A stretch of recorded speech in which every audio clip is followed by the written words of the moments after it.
तर नमस्कार मित्रांनो, तुम्ही जर चॅनलमध्ये नवीन असाल तर चॅनलला नक्की सबस्क्राईब करा.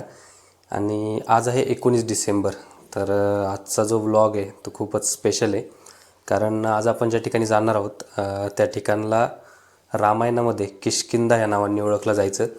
12व्या शतकामध्ये त्या जागेला विजयनगर साम्राज्य या नावाने ओळखलं जायचं आणि आत्ताच त्या जागेचं नाव आहे हम्पी. तर हम्पी ही एक युनेस्को वर्ल्ड हेरिटेज साईट आहे ज्याला आम्ही आता भेट देणार आहोत. तर ह्या व्हिडिओमध्ये आम्ही तुम्हाला सांगणार आहोत की हम्पीमध्ये काय काय तुम्ही करू शकता, काय काय ॲक्टिव्हिटीज आहेत करण्यासारख्या, मॅक्सिमम बजेट काय असू शकतं हम्पीचं. तर ह्या सर्व गोष्टींसाठी व्हिडिओ पहा संपूर्ण. आणि जर व्हिडिओ आवडला तर नक्की लाईक, शेअर आणि सबस्क्राईब करा व्हिडिओला. तर आता आपण पोहोचलेलो आहोत वाकड या ठिकाणी आणि इथनं आपली 8:30 वाजताची बस आहे हम्पीसाठी. आत्ता वाजलेले आहेत सकाळचे 8 आणि 12 तास ट्रॅव्हल केल्यानंतर आपण हॉस्पेट या ठिकाणी पोहोचलेलो आहोत. आणि हॉस्पेटवरनं रिक्षाने आता आपण पुढे हम्पीसाठी निघणार आहोत.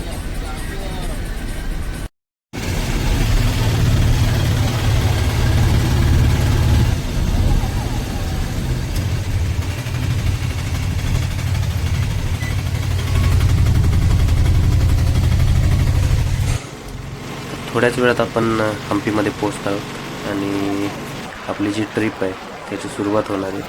परंतु त्याआधी आपलं चेक इन आहे आणि चेक इन केल्यानंतर मग आपण ज्या आपल्या ॲक्टिव्हिटीज आहेत डे 1च्या त्या आपण स्टार्ट करणार आहोत.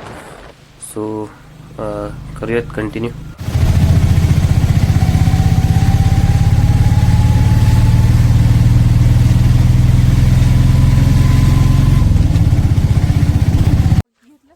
आणि फायनली आपण पोहोचलेलो आहोत. आपला जो पहिल्या दिवसाचा स्टे असणार आहे तो हा आहे हम्पी डायमंड रिसॉर्ट म्हणून, जो अंजनाद्री हिल्सच्या एक्झॅक्टली समोर आहे.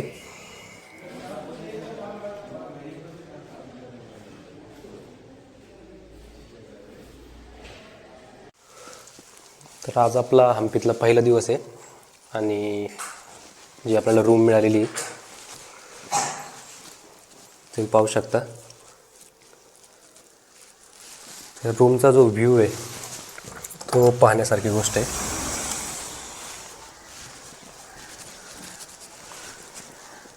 जर तुम्ही पाहू शकता इथे दगडांची अशा प्रकारची ठेवण आहे जे आपल्या महाराष्ट्रात आपल्याला बघायला मिळत नाही सहसा. आणि या बाजूला हनुमानजींचं जन्मस्थान अंजनेद्री हिल म्हणून आहे, जे आपण पाहणार आहे पुढे. पण त्याआधी आपल्याला निघायची तयारी करावी लागेल.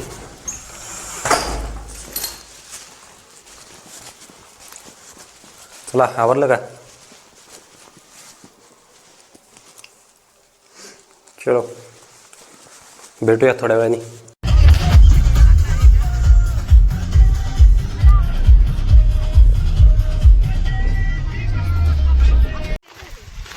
तर आता आपण निघालेलो आहोत आपली जी पहिली ॲक्टिव्हिटी आहे या ट्रिपची. तर ती आहे कोरॅकल राईड. तर कोरॅकलला इथल्या स्थानिक भाषेमध्ये म्हणजे कन्नड भाषेमध्ये तेप्पा असं म्हटलं जातं. तर त्या तेप्पा ही ॲक्च्युली बांबूपासून बनलेली एक होडी असते जी जुन्या काळामध्ये फिशिंगसाठी वगैरे यूज केली जायची. तर सध्या तिचा उपयोग हा पर्यटनासाठी केला जातो. तर इथे आपण ज्या ठिकाणी आता जाणार आहे त्या ठिकाणी जे तुंगभद्रा रिव्हर आहे तिचं एक बॅकवॉटर आहे आणि त्या ठिकाणी आपण ती कोरॅकल राईड एन्जॉय करणार आहोत.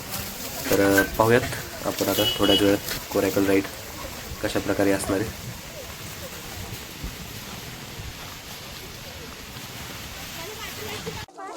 तर आपली जी ट्रिप होती हम्पी, गोकर्ण, मुर्डेश्वर ती आपण ट्रेक पांडा थ्रू केली होती. आणि आपले जे 2 कोऑर्डिनेटर होते दीप आणि पवन यांनी खूप चांगल्या रीतीने पूर्ण ट्रिप मॅनेज केली. आणि आमचं स्वागत पहिल्या दिवशी नारळ पाणी देऊन करण्यात आलं होतं. थँक्यू.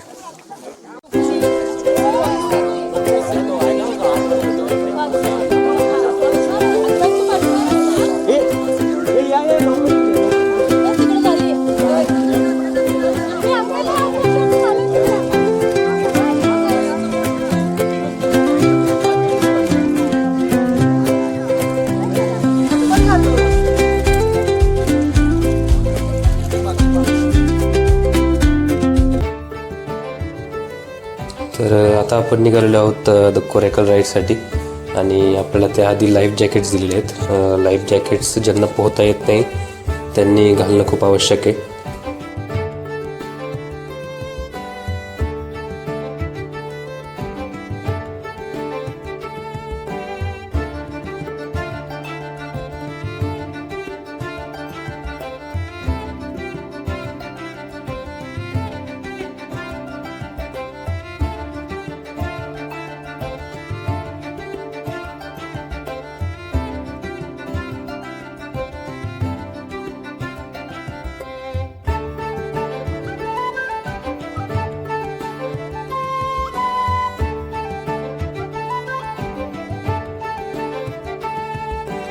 तर आता आपण निघालेलो आहोत.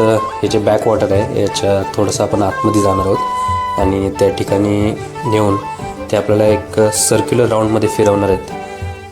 त्यासाठी ही कोरेकल राईड खूप फेमस आहे. एक मस्ट टू हॅव एक्सपिरियन्स आहे हा. जर तुम्ही हम्पी या ठिकाणी येणार असाल फिरण्यासाठी तर हा एक्सपिरियन्स तुम्ही नक्की घेतला पाहिजे.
आणि कोरेकल राईड संपल्यानंतर आता आपण आलेलो आहोत अंजनाद्री हिल्स या ठिकाणी.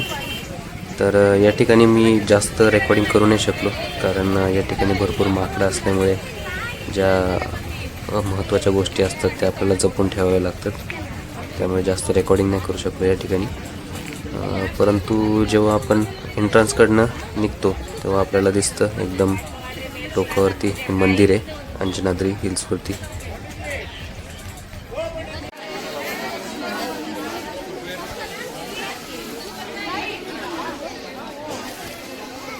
चल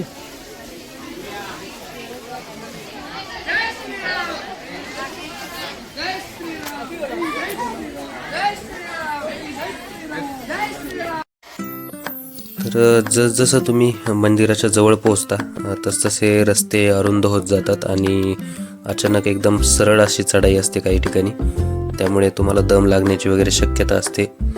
तर आम्ही मंदिराजवळ पोहोचलो होतो आणि अशा प्रकारचे रस्ते होते त्या ठिकाणी, त्यामुळे खूप जपून या ठिकाणी चालावे लागते. तर वर पोचल्यावर आम्हाला दिसलं हनुमानजींचं मंदिर आणि तिथे आम्ही सनसेट देखील पाहिला. परंतु जास्त रेकॉर्डिंग आम्ही करू नाही शकलो, कारण वानरांची भीती होती त्या ठिकाणी म्हणून. आणि डे 1च्या सगळ्या ॲक्टिव्हिटीज संपल्यानंतर आपण एका कॅफेमध्ये आलेलो आहोत. संध्याकाळची वेळ आणि या ठिकाणी आपण कार्ड्स वगैरे खेळले आणि थोडासा टाईम स्पेंड केला. म्युझिक होतं आणि उद्या आपण करणार आहोत डे 2ची सुरुवात. तर भेटूयात डे 2मध्ये. तर आज आहे हम्पीतला आपला दुसरा दिवस आणि आज आपण पाहणार आहोत हम्पीतली काही महत्त्वाची मंदिरं. त्यामध्ये आहे विठ्ठल मंदिर, विरूपाक्ष मंदिर आणि लोटस टेम्पल. आणि सुरुवात आपण या ठिकाणाहून करणार आहे. तर पाहूयात पुढे मंदिर कसं आहे आतमधनं.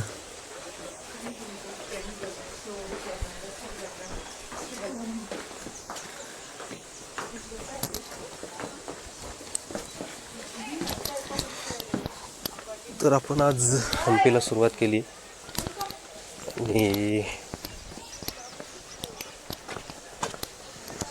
आपण आता जाणार आहे विठ्ठल मंदिराकडे.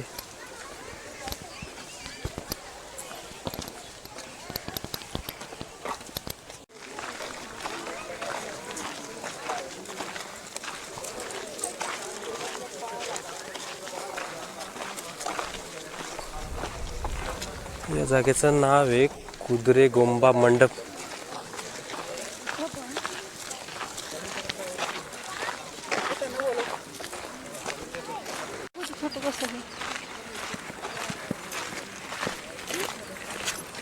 तर जेव्हा आपण विठ्ठल मंदिराकडे निघतो तेव्हा रस्त्यामध्ये आपल्याला भरपूर गोष्टी पाहायला मिळतात.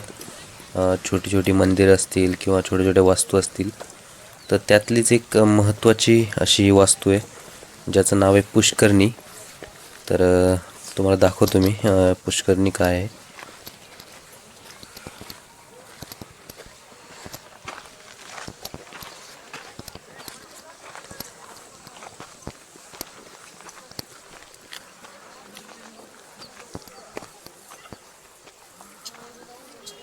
तर हे जे लेक आहे याला पुष्करणी लेक असं म्हणतात आणि यातलं पाणी हे खूप धार्मिक असं मानलं जातं.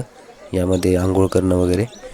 आणि या ठिकाणी जे आपण पहिल्या दिवशी पाहिलं होतं कोरॅकल, तर त्या कोरॅकलमध्ये भगवान शिव आणि देवी पार्वतीची प्रतिमा ठेवून या ठिकाणी आणलं जातं एका विशिष्ट कालावधीमध्ये.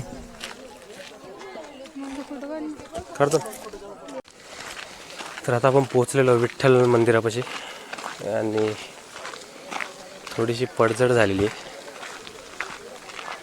मंदिराची.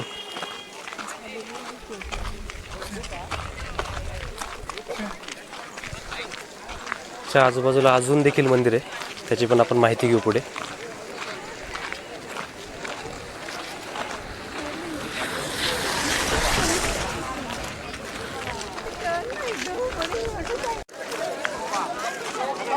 अतिशय सुंदरसं आर्किटेक्चर. झूम करून दाखवते मी.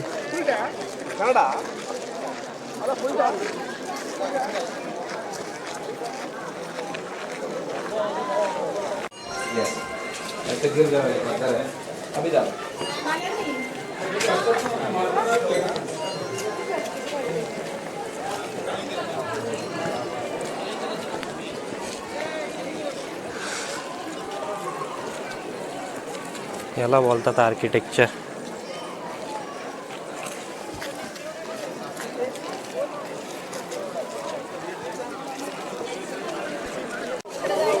आणि आपल्या इंडियन करन्सीमध्ये जे 50 रुपयाच्या नोटवरती ही जी प्रतिमा आहे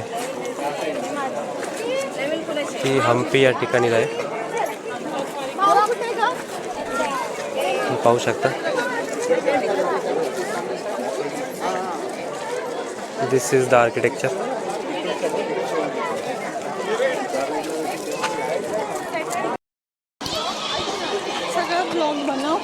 पूर्ण फिरून या, मी तिथं बसते. तेव्हा एंडला हां ठीक आहे सर. तिकडे बसते बरं का, मी त्या एक्झिट. हां सांगितले तर हे आहे पूर्ण हम्पीचं स्ट्रक्चर. तर या हम्पीमध्ये एक गोष्ट आहे, महाराष्ट्र आणि कर्नाटकचं एक कनेक्शन आहे, ते मी तुम्हाला दाखवतो. हे जे मंदिर आहे, जे एंट्रान्सपासनं जे समोरचं मंदिर आहे आणि चॅरियटच्या एक्झॅक्टली अपोजिट साईडचं मंदिर आहे, हे जे मंदिर आहे ह्या मंदिराला विठ्ठल मंदिर असं म्हटलं जातं. तर महाराष्ट्रातलं जे विठ्ठल रुक्मिणीचं मंदिर आहे त्यातली विठ्ठलाची मूर्ती या ठिकाणी तब्बल 80 वर्ष ठेवण्यात आली होती. महाराष्ट्रावरती सतत होणारी आक्रमणं या गोष्टीला लक्षात ठेवून या ठिकाणी संत चोखामेळा यांनी कृष्णदेवराय या राजाकडे विनंती करून या मंदिरामध्ये त्या मूर्तीची स्थापना केली होती आणि 80 वर्षानंतर ती मूर्ती पुन्हा महाराष्ट्रात नेण्यात आली. आणि ह्या गोष्टीला संदर्भ म्हणून एक गाणं आहे महाराष्ट्रामध्ये खूप फेमस आहे, त्याचं नाव आहे कानडा राजा पंढरीचा. तर तो ॲक्च्युली मुळात ती मूर्ती महाराष्ट्राची आहे, पण त्याचं 80 वर्ष कर्नाटकामध्ये वास्तव्य होतं, त्यामुळे ते गाणं लिहिण्यात आलेलं आहे की कानडा राजा पंढरीचा. आणि जे म्युझिकल नोट्स प्रोड्यूस करणारे जे खांब आहेत ते या मंदिरामध्ये आहेत. तर या मंदिरातल्या प्रत्येक जे स्तंभ आहे त्यामधलं वेगळी म्युझिकल नोट ऐकायला येते. तर यामागचं रिझन असं आहे की प्रत्येक जे स्तंभ आहे त्याची रचना, त्याचा बनवण्याची पद्धत, त्याची उंची, हे सर्व वेगवेगळ्या प्रकारचे, त्यामुळे प्रत्येक स्तंभातनं वेगळा आवाज आपल्याला ऐकायला मिळतो. या बाजूला महालक्ष्मीचं मंदिर आहे.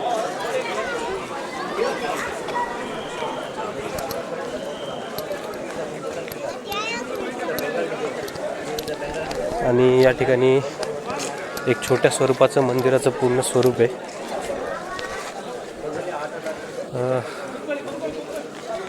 हे जे मंदिर आहे, ही जी पूर्ण जागा आहे ही जी पूर्ण जागा आहे ही 14व्या शतकात पूर्ण ह्याचं बांधकाम झालेलं आहे. अतिशय उत्कृष्ट असा स्थापत्यकलेचा नमुना आहे.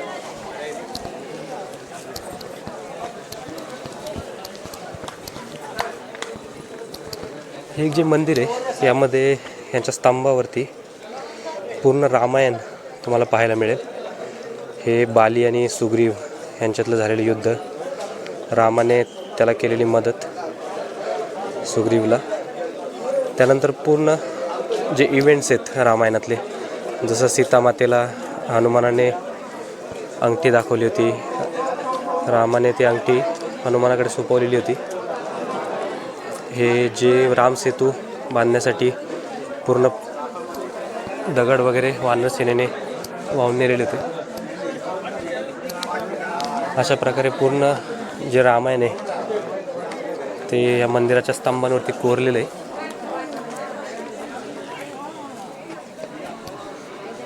ह्या मंदिराची जी लोकेशन आहे त्याच्याबद्दल एक खास गोष्ट अशी आहे की हे जे समोर तुम्हाला पर्वत दिसत आहेत, या पर्वतांवरती भगवान श्रीरामांचं वास्तव्य होतं. ह्याच्या जर मी तुम्हाला दाखवलं एक्झॅक्टली अपोजिट साईडला,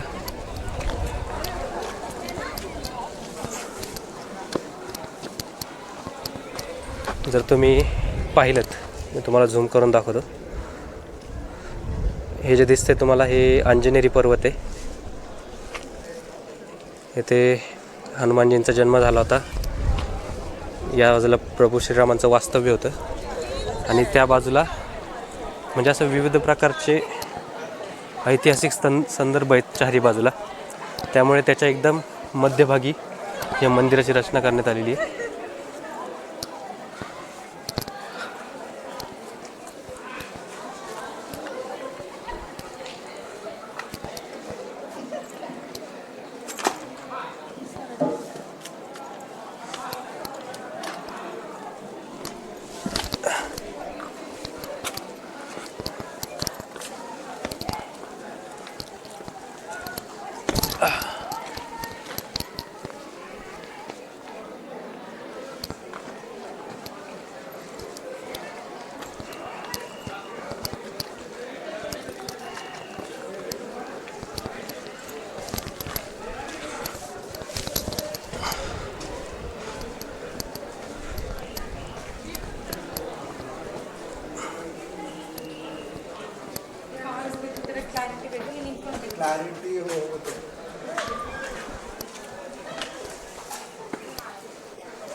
ते संपूर्ण आर्किटेक्चर तुम्ही बघू शकता माझ्या मागे. यातला काही जो भाग आहे तो आक्रमणकारांमुळे समाप्त झालेला आहे आणि काही जो भाग आहे हा काळजी न घेतल्यामुळे किंवा वेळेनुसार त्याचं महत्त्व कमी झाल्यामुळे खराब झालेलं आहे. नाहीतर जे आम्हाला इथं टुरिस्ट गाईडने सांगितलं की ॲक्च्युअल ह्या मंदिरांची आणि या सर्व गोष्टींची उंची ही खूप जास्त होती, पण वेळेनुसार सगळं कमी होत गेलं. इवन तो चॅरियटसुद्धा जो आपण बघितला व्हिडिओमध्ये त्याची उंची 24 फूट होती आणि आता त्याची उंची फक्त 16 फूट राहिलेली. तर हे जी सुंदर वास्तुकला आहे त्याचं जतन केलं गेलं पाहिजे.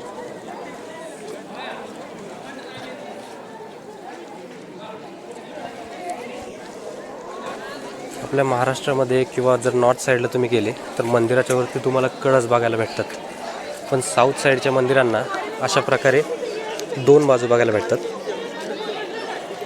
तर याचं कारण असं आहे की जे साऊथची जे आर्किटेक्चर आहे, ह्या जे मंदिर आहेत ह्यांचा रेलेवन्स आहे गायांची. म्हणजे जशी गायांची किंवा पशूंमध्ये 2 शिंगा असतात, जसं हिंदू धर्मामध्ये गाईला एक विशिष्ट असं स्थान आहे, त्या स्थानाला लक्षात घेऊन ह्यांच्या आर्किटेक्चरनुसार अशा 2 बाजू असतात मंदिरांना. आपल्या महाराष्ट्रामध्ये किंवा नॉर्थ साईडला आपल्याला कळस पाहायला मिळतात मंदिरांवरती. तर आता आपण इथनं पुढच्या मंदिरांकडे जाणार आहे.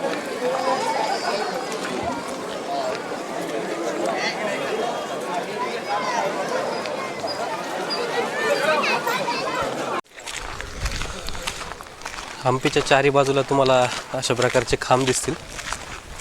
तर हे खांब जे होते हे तेव्हाच्या बाजारपेठा होत्या, म्हणजे जो राज्याचा व्यापार वगैरे असायचा तो या ठिकाणी चालायचा पूर्ण. त्यामुळे तुम्हाला हम्पीची जी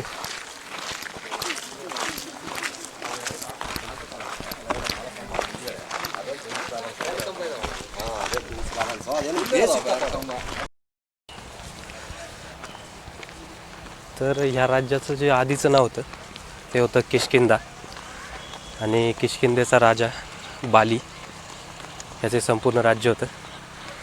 तर ह्या राज्याचा विस्तार इतका मोठा होता की तुम्ही अंदाज लावू शकता की तुंगभद्रा नदीपासून ते आजचा जे इंडोनेशिया आणि बाली देश आहे त्या बाली देशापर्यंत किष्किंधा हे राज्य पसरलेलं होतं आणि बाली हा इतक्या मोठ्या प्रदेशावरती राज्य करायचा. तर बालीचं नंतर युद्धामध्ये वध झाला रामाकडनं, प्रभू श्रीरामांकडनं, आणि त्यानंतर मग ह्या पूर्ण साम्राज्यावरती सुग्रीवांनी राज्य करण्यास सुरुवात केली आणि पुढे मग रामायण झालं, ती ही किष्किंधा नगरी. आणि आजचा आपल्या दिवसाचा दुसरा point which is lotus temple.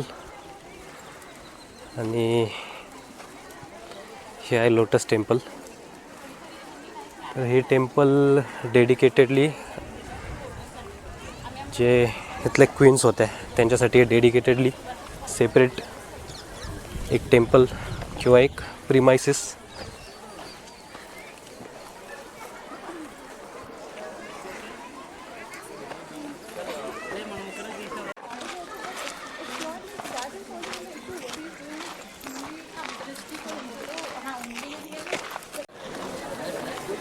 आणि आत्ता आपण ज्या ठिकाणी पोहोचले ती इथले जे रॉयल एलिफंट्स होते त्यांच्यासाठी हा ठेवण्याचा जो एरिया होता.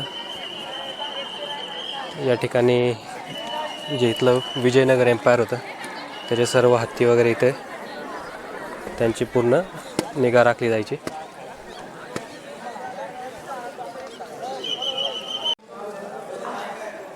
तर ही जी जागा आहे या ठिकाणी हत्तींना ठेवलं जायचं. आणि इथून एक दरवाजा आहे आणि इथून पायऱ्या आहेत. तर ह्या पायऱ्यांनी तुम्ही हा जो वरचा भाग आहे, हा जो वरचा भाग आहे या ठिकाणी तुम्ही जाऊ शकता. हा वरचा भाग आहे जो दिसतोय तुम्हाला तो हिंदू आर्किटेक्चरनुसार आहे आणि त्याच्या साईडला पूर्ण इस्लामिक आर्किटेक्चर आहे आणि हे जे खालचं आहे ते सिख आर्किटेक्चर आहे.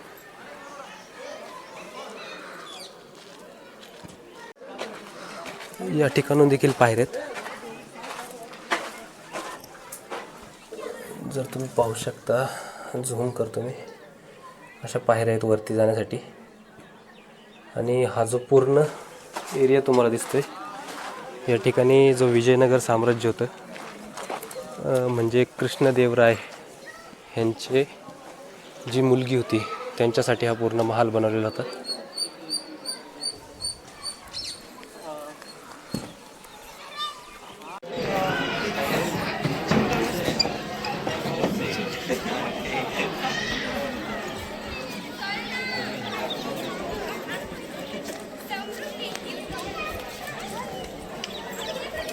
लिहिलेलं आहे काहीतरी. हां मग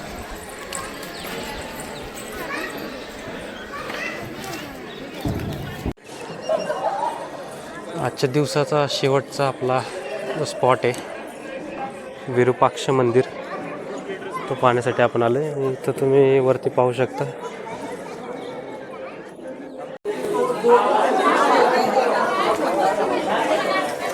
आपल्याला इथं दर्शन मिळालेले आहे गजपती.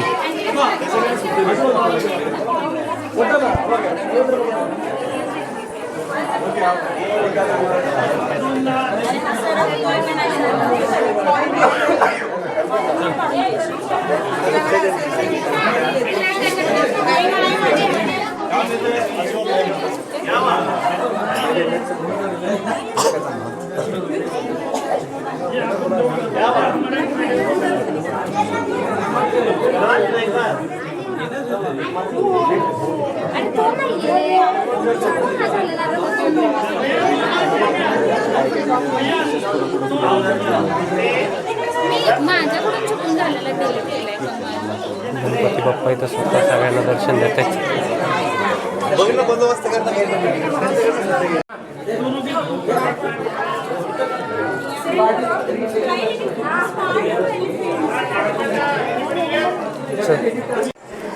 आता आपण चाललोय इथलं जे स्वयंभू शिवलिंग आहे विरूपाक्ष स्वामी यांच्या दर्शनासाठी.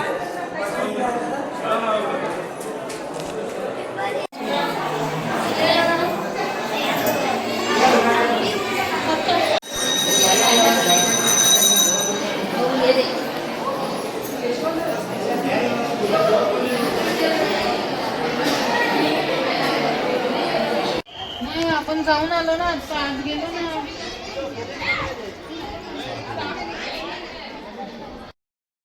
आणि फायनली आता आपण आपला जो शेवटचा पॉईंट होता, हे जे मागं मंदिर दिसतंय तुम्हाला विरूपाक्ष स्वामीचं मंदिर आहे. आणि तुम्ही हे जे पाहू शकता तुम्ही, हे पुष्करणी म्हणतात या जागेला. या ठिकाणी दरवर्षी भगवान शिव आणि पार्वतीचा विवाह लावला जातो. आणि ह्या संपूर्ण परिसरामध्ये जवळपास 32 देवी देवतांची मंदिरं आहेत. 7व्या ते 8व्या शतकातलं हे पूर्ण बांधकाम आणि त्यातलं हे स्वयंभू विरूपाक्ष स्वामीनाथन यांचं मंदिर, भगवान शिव यांची स्वयंभू मूर्ती. अतिशय सुंदर असं आर्किटेक्चर.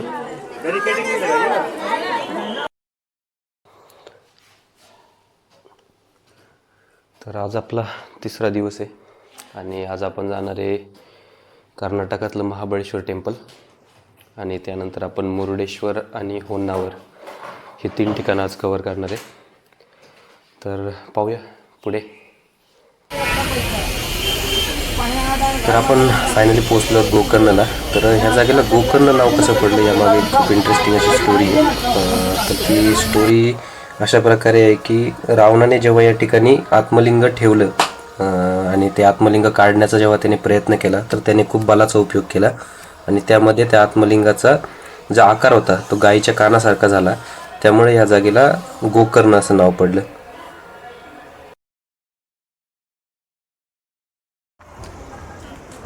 तर गोकर्णवरनं जेव्हा आपण मुरुडेश्वरकडे जात होतो तेव्हा वाटेमध्ये आपल्याला लागलेलं आहे होन्नावर आणि ते आपण बोटिंगची मजा घेणार आहोत.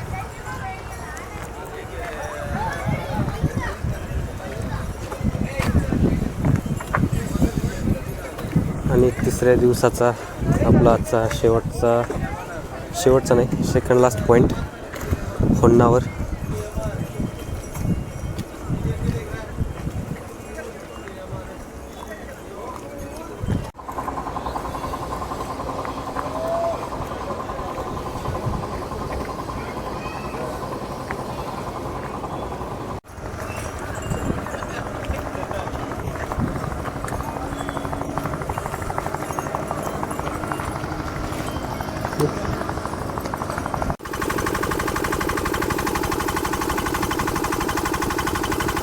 तर बोटिंगचा एक्सपिरियन्स खरंच खूप भारी होता. तुम्ही मिस करू नका बोटिंगचा एक्सपिरियन्स जर तुम्हाला घ्यायची संधी मिळाली तर.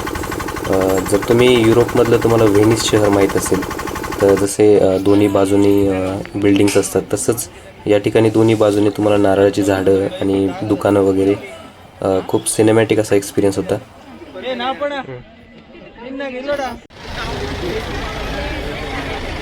तर आता आपण फायनली पोचलो आहोत. आपला जो शेवटचा पॉईंट आहे ट्रिपचा मुरुडेश्वर, आणि या ठिकाणी आपल्याला जास्त रेकॉर्डिंग करायला मिळणार नाही कारण आपल्याकडे वेळ कमी आहे. त्यामुळे मी तुम्हाला पटकन या ठिकाणी जे मंदिर आहे त्या मंदिरातनं जो टॉप फ्लोअरवरनं व्ह्यू दिसतो तो तुम्हाला मी दाखवतो. तर 18व्या फ्लोअरवरनं मुरुडेश्वरचं जे मंदिर आहे ते कसं दिसतं हे आता आपण पाहणार आहे.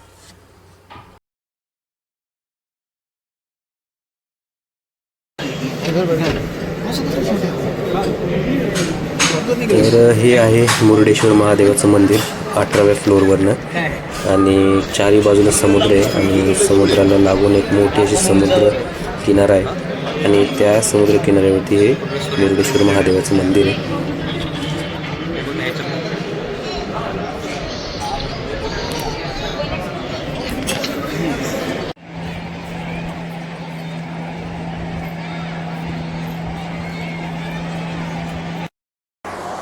तर आज आपले 3 दिवस संपलेले आहेत ट्रिपचे. हा आपला शेवटचा पॉईंट होता मुरुडेश्वर महादेव. जर तुम्हाला हा व्लॉग आवडला असेल तर नक्की लाईक, शेअर आणि सबस्क्राईब करा. आणि भेटूया आता पुन्हा पुढच्या व्हिडिओमध्ये नेक्स्ट ट्रिपवरती. तोपर्यंत बाय.